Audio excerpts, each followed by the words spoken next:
Hello everybody, welcome to School of Word Power. My name is Amit Sengar and you are watching the fastest vocabulary learning program.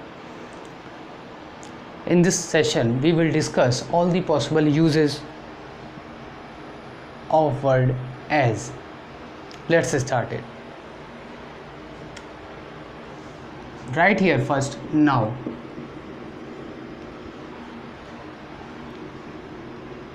Another word, man. Go, for, well. Now in the beginning we have written now, in the last we will write then. Right here soon. This is the logic, ये logic है. अब इससे देखो मैं word कैसे बनाऊंगा, देखिएगा. Now से जो बनेगा जाके वो बनेगा एज नाउ. हिंदी में मतलब होता है इसी समय.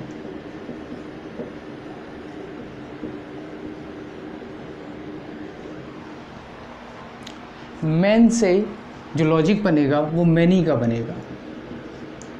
एज मैनी एज, जितने भी.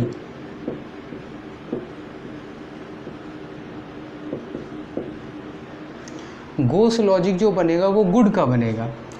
एज गुड एज, उतना ही अच्छा.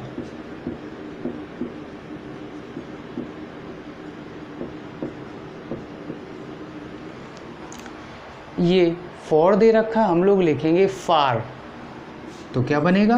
As far as. हिंदी में बोलते हैं जहां तक. Well as well as, as well as मतलब क्या होगा? और भी. ऐसे हो सकता थोड़ी सी प्रॉब्लम हो जाए, लेकिन आप इससे याद रखिएगा कि नाउ दे रखा, एंड में देन लिखेंगे. फिर मैन गो फॉर वेल, फिर सून आ गया. सून के बाद एज सून एज, ज्यों ही.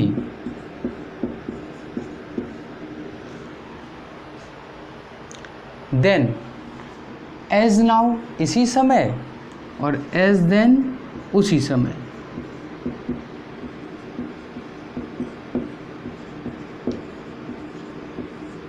तो एस के यूजेस हो गए. अब इधर आ जाते हैं. एस का मतलब क्या होता है? एस का मतलब होता है तब,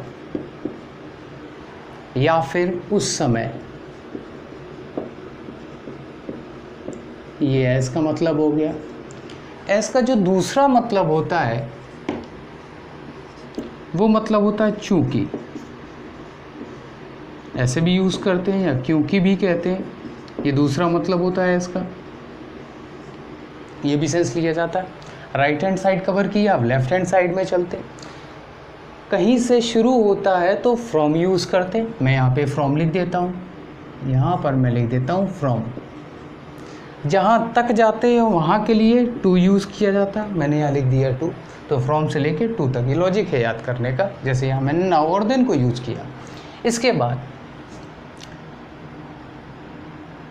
यहाँ पर जब जाएंगे तो फिर लिखेंगे the case may be. The case may be. फिर लिखेंगे कंपेयर्ड विद. फिर क्या लिखेंगे? Compared with. यहाँ पर लिख देते हैं कंपेयर्ड विद. यहाँ पर लिखेंगे अ जर्नल रूल. देखिए लाइन जैसी लग रही है पूरी. द केस में be compared with a general rule.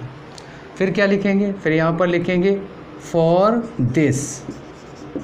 For this. यहाँ पर लिखेंगे रिगार्ड्स. तो मैंने यहाँ लिख दिया रिगार्ड्स.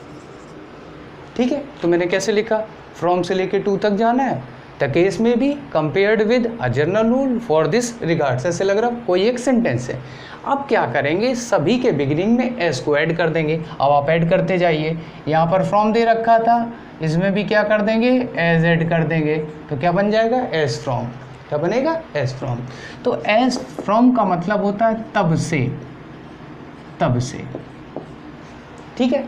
ऐसे ही द केस में भी लिया था, वैसे उसमें भी एज ऐड कर देंगे, एस एज क्या बन ऐड कर देंगे, एज ऐड कर देंगे। तो मैं यहाँ पर लिख देता हूँ ए एस एज ऐड कर देंगे।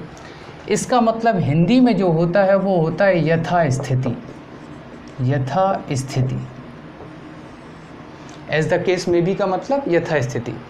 कंपेयर्ड विद, इसमें भी आप एज ऐड कर दो, ए एस एज। मैं यहाँ पर इसको और क्लियर लिख देता हूँ, यहाँ पर लिख देंगे A S S. As compared with का मतलब की तुलना में, तो मैं लिख देता हूँ की तुलना में। ठीक है, यहाँ पर जाते हैं, अ जनरल रूल लिखा हुआ है, इसमें भी आप ए एस एज ऐड कर दो, एज। तो वर्ड क्या बन जाएगा, एज अ जनरल रूल। इसका मतलब होता है साधारणतया।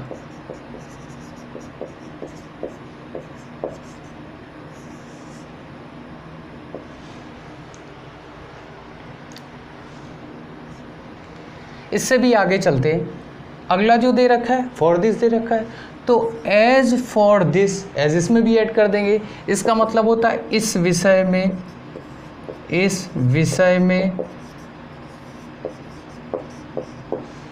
आगे क्या दे रखा है, रिगार्ड्स दे रखा है, इसमें भी एज ऐड कर दो। इसका मतलब होता है संबंध में,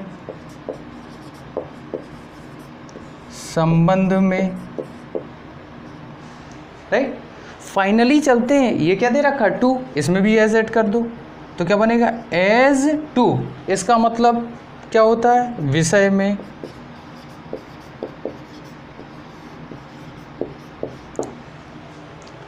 आपने यहाँ पर देखा कि मैंने आपको एज के जितने भी पॉसिबल मोस्टली यूजेस होते वो मैंने सबको सारे आपको बताए।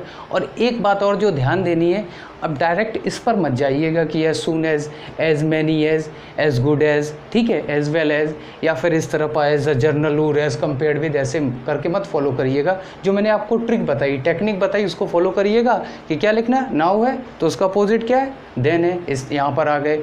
उसके बाद मैन गो फॉर वेल, ठीक है। इधर राइट हैंड साइड में जितने लिखे गए सब एज बिगनिंग में भी है और एंड में भी है, स्टार्टिंग और फाइनल वाले को छोड़ के। अगर लेफ्ट हैंड साइड की बात करेंगे तो सब एक लाइन थी पूरी, द केस में भी compared with as a general rule for this regard. सब फिर मैंने बिगनिंग में सब में एज ऐड कर दिया। उसके बाद एक साइड से हिंदी लिखते चले गए। एक दो बार आप लोग अगर प्रैक्टिस करोगे तो ये अच्छे से तैयार हो जाएगा। इस लेक्चर के लिए इतना ही रखते हैं।